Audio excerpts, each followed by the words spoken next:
Hi, welcome to Grudy's. Back onto the tarmac car. I think I've done this video 4 times to try and get it right. I really need some editing software. That's right. Rightio. Big brake kit's back on.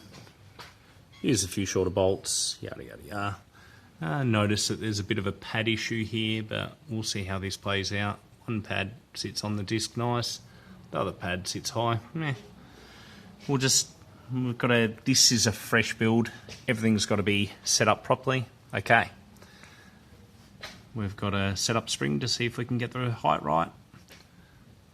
All the hubs are done. Rightio. Let's get up. Alright.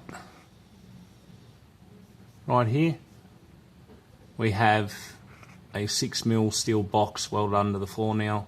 So the subframe actually bolts to that. And our front mounts. So no more pivot at this point. Still run a washer just to get enough clearance from the top. A nice powerful washer, and I ground where it had actually deformed a little bit. So yeah, a bit more room now. Should come up quite good. Right.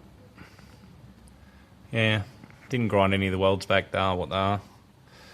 Nice penetration. Punch a couple little holes through into the top cavity like up here. But yeah, 6mm. 6mm sides, 6mm top, 6mm bottom, 6mm piece right down the middle, and then a cap over the top, and bolts go all the way through. M12 bolt, steel like a washer. That's the only thing I think up here around there may have a little, if it starts to stress and break, won't be from pulling down, it'll be from pushing up, right? But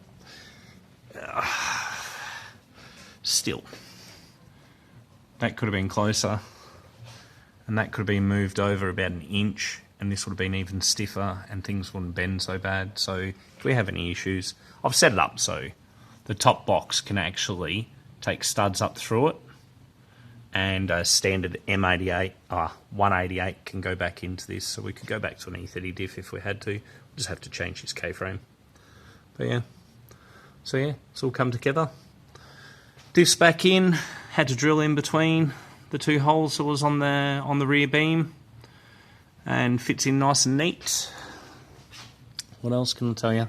Oh yeah, just rerouted the brake lines, swapped the calipers left to right to get the bleed nipple at the top like it should be. Trim the backing plates slightly just to give them a little bit more air as I just bent them back. Yeah, it's just, this is how it goes. People build things. You can be anal or you can be semi-anal. There's some stuff like I broke into a double seam up there. I don't think it's gone through, but at the end of the day, it's welded to that actual beam. It's welded to the floor. There's a 6mm plate up there. If I had have had this car before any of this went in, I could have done all this really, really nice and neat. It's a built car, is what you do. You make do with what you have in front of you.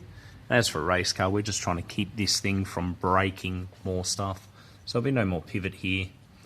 I would have, due to the fact that there's a bush at the back of the beam, I would have actually liked to have run a bush here, like a urethane bush, which would have given enough give. There's enough room to run one and drop the diff down, because what happens is the diff comes down further with the bush, because there's that space that's under the diff here. That's about how thick the urethane space, like the space of the urethane is above the diff when you put the urethane bush in. So yeah, we still have the option, which would mean the diff would then be hanging from body pretty solidly, which is what it's supposed to be.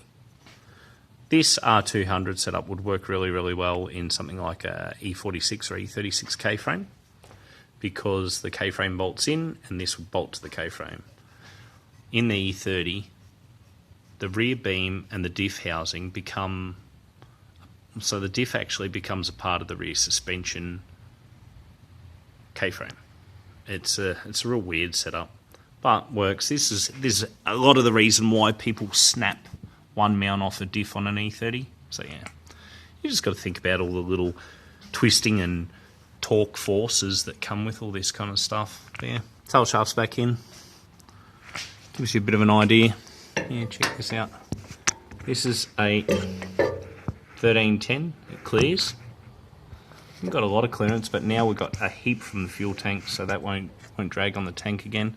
That's a 1310 uni. There you go. There's my double TIG weld to hold the spicer yoke into the end of the tail shaft. I took it in to get balanced. Hardy Spicer wouldn't balance it because I made a mistake, and yeah, I'm happy to admit mistakes.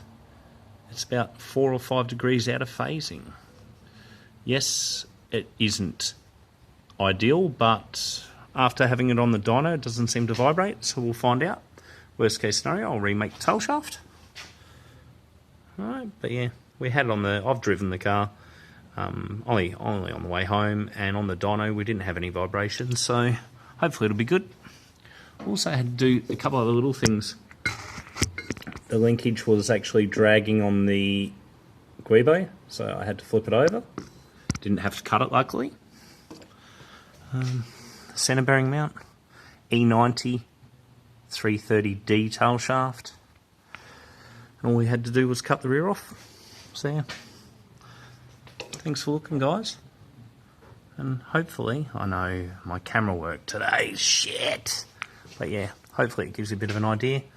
Re-engineered the brintech rear end. It should work properly now. K-frame's not going to wobble around. This is no longer a pivot point in the whole rear cradle assembly. It is now just a pickup point. So yeah, happy days. Axle should be back next week, and hopefully to wheel alignment. Thanks. Have a lovely day. Like always, thanks for your time.